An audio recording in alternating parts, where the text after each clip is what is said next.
A $4 billion American military satellite is dead, 36,000 kilometers above the Persian Gulf.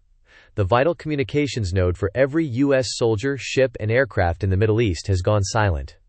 The Pentagon is calling it a GOMALY, technical anomaly.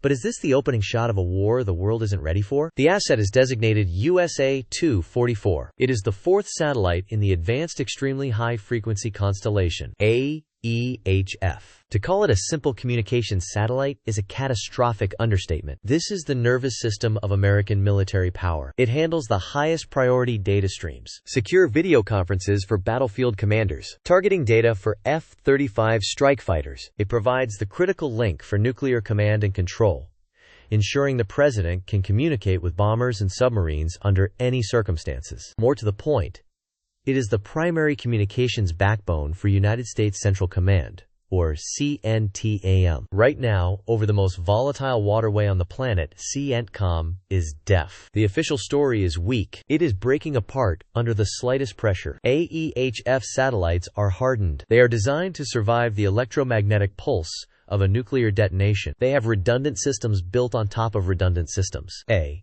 technical anomaly powerful enough to brick a machine this robust is statistically improbable. It borders on impossible. The truth, according to sources inside the U.S. Space Force, is far more terrifying. At precisely 0300 Gulf Standard Time, tracking stations in Colorado detected a massive, focused energy burst.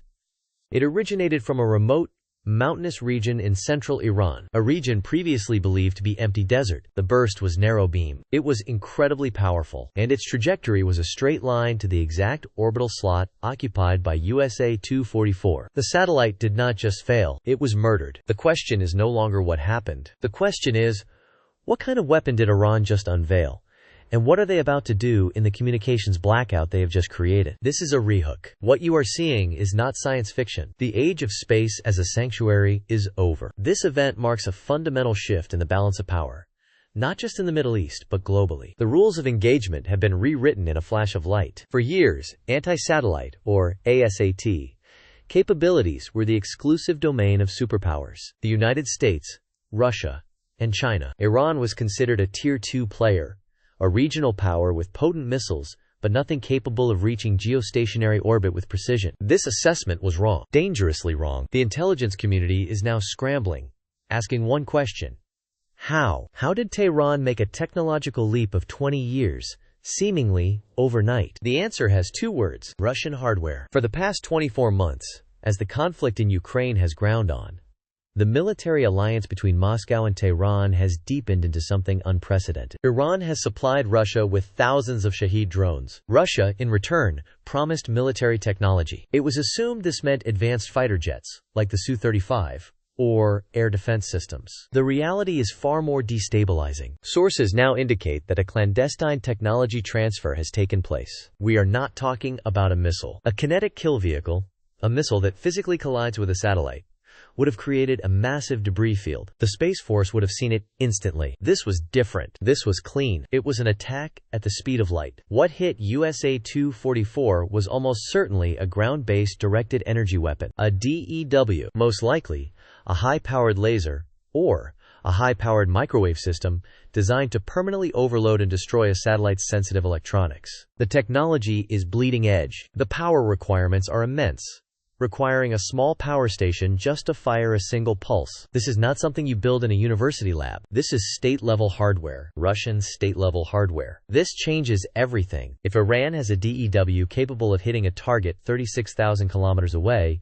it means no American orbital asset is safe. GPS satellites, missile warning satellites, the entire architecture of American global power is now vulnerable to an invisible, instantaneous attack. This is the second rehook. The satellite is gone. The method of attack is clear. But why now? An act of war this audacious is never an isolated event. It is the prelude to something else. While Washington and the world are looking up at the sky, the real action is about to begin down on the water. The Persian Gulf, the Strait of Hormuz, over 25% of the world's oil supply, passes through this tiny maritime choke point. For decades, the United States Fifth Fleet, based in Bahrain, has guaranteed the free flow of that commerce. Its power has been absolute, underpinned by one critical advantage: total information dominance. Every American ship, every aircraft, every drone in that theater is connected. They share a single, unified operational picture, a God's eye view of the entire battlespace.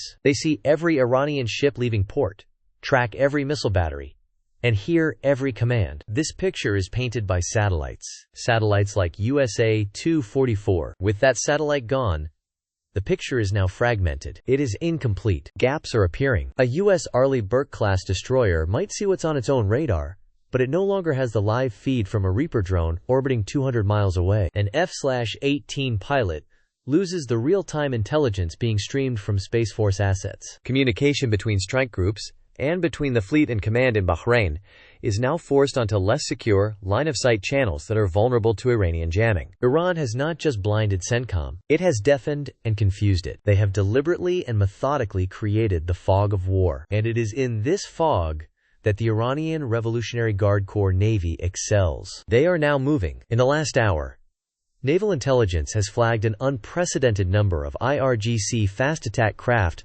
swarming out of their bases at Bandar Abbas and Keshem Island. These are not standard patrols. The patterns are aggressive. They are moving into coordinated flotillas, armed with anti-ship missiles and torpedoes. They are taking up ambush positions along the primary shipping lanes. Simultaneously, Iranian anti-ship missile batteries along the coast, previously dormant, are now showing signs of activation. Their radar arrays are lit up, actively sweeping the Gulf for targets. They are preparing the battlespace, sealing the kill zone. The American carrier strike group, currently in the Arabian Sea, has been placed on the highest alert and is steaming towards the Gulf at flank speed. But it is hours away. For the destroyers and patrol craft already inside the Gulf, help is not coming. They are on their own, in a suddenly hostile environment, facing an enemy who has just demonstrated a shocking new capability and is now pressing the attack. The blackout in orbit was not the main event. It was the starting gun, the first move in a far larger, more violent operation. But as the Pentagon scrambles to assess the damage to its orbital infrastructure, a new, even more disturbing piece of intelligence has just surfaced. Just moments before the energy burst that killed USA-244, a separate, highly encrypted digital packet was broadcast from the same Iranian facility. It was not aimed at the American satellite. This signal was a tight beam transmission, pointed at a different orbital trajectory entirely. It was a short, coded burst of data, a trigger signal, and its target was a Chinese satellite, the Shijian-23. This is the third rehook. This is where the game changes. The Shijian-23 is not a communication satellite. It's not a spy satellite. It is one of Beijing's most advanced and secretive orbital platforms. Officially, it's an experimental space debris mitigation craft. Unofficially, it's a hunter, a satellite designed to get close to other satellites, inspect them, and, if necessary, disable or deorbit them with its sophisticated robotic arms. It is, for all intents and purposes, a weapon. And that trigger signal from Iran? It wasn't a request. It was a command. Analysis of the packet shows it exploited a deep, hidden backdoor in the satellite's command and control software, a vulnerability likely planted years ago. The question is, by whom? Was it the Russians?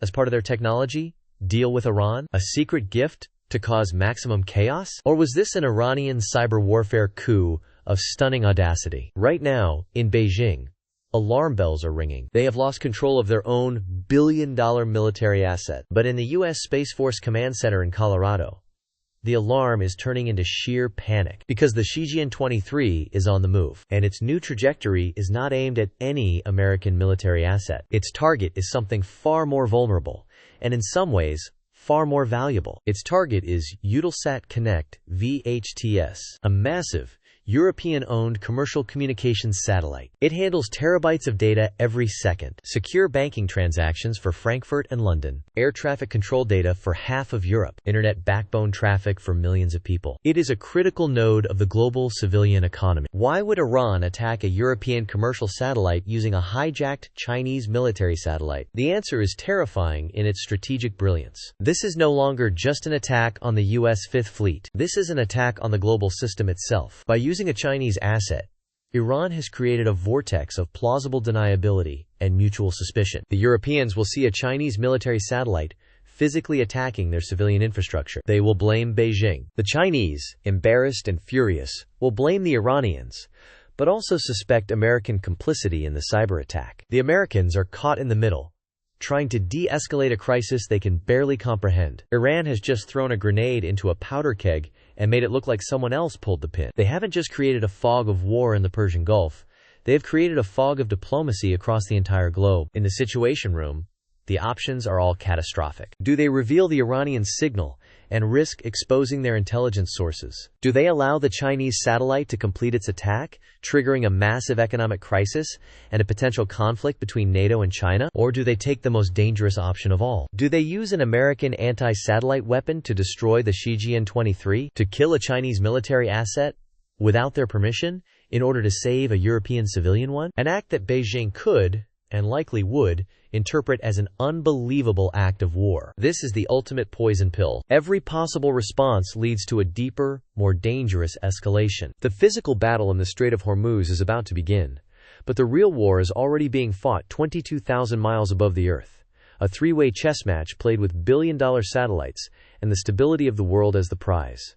And Iran, a regional power, has just put two superpowers into checkmate simultaneously. But back in the signals intelligence bunker at Fort Meade, one lone analyst isn't celebrating the brilliant deduction. He's staring at the raw data, a cold dread creeping up his spine. The signal, it didn't actually come from Iran. The telemetry was spoofed. So if Tehran didn't pull the trigger, who did? And what is their real goal? The analyst's hands tremble as he reroutes the trace. The signal's signature, masked under layers of Iranian military encryption, was a phantom. The real broadcast piggybacked on a commercial satellite uplink, a ghost in the machine. The origin point wasn't a fortified bunker in Isfahan. It was a server farm in Ashburn, Virginia, in the heart of Data Center Alley, a stone's throw from the CIA headquarters, a commercial facility. But the server belongs to Ares Global Solutions, the world's largest private military contractor. Ares Global, they don't just build weapons, they build ecosystems of conflict. They sold the Iranians the emitter technology. They consulted on the Chinese Shijian program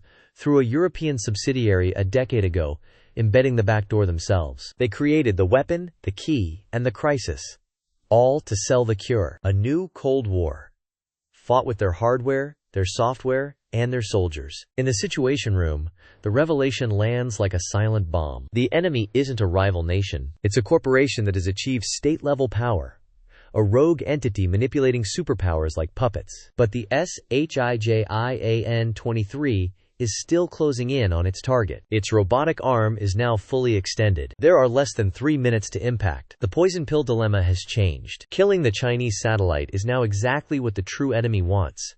The final spark to ignite a war between the US and China. They can't destroy it, but they don't have to. The order is given, not for a missile, but for a dazzler. The U.S. military's most secret, non-lethal anti-satellite weapon, a high-powered, ground-based laser designed not to shatter a satellite, but to permanently fry its delicate optics and overload its unshielded electronics. A targeted, surgical lobotomy at the speed of light. It's an act of aggression, but one that falls just short of war, a chance to de-escalate. 22,000 miles away, the Shijian-23 shudders. Its cameras go blind. Its command receivers are fried by a surge of pure energy. The robotic arm freezes, locked in its menacing pose just meters from the European satellite. It is now just a $1 billion piece of inert, drifting metal. The attack has been stopped. The world, unknowingly, pulls back from the brink. The next move is not military, but diplomatic. The most important phone call of the 21st century. No threats, no accusations, just the raw, encrypted data of the spoofed signal sent from one leader to another. The message is clear. We were both played. We have a common enemy that wears a suit and tie, not a uniform. A new, undeclared war has just begun. The official story will be a joint US-Chinese statement about a critical satellite malfunction.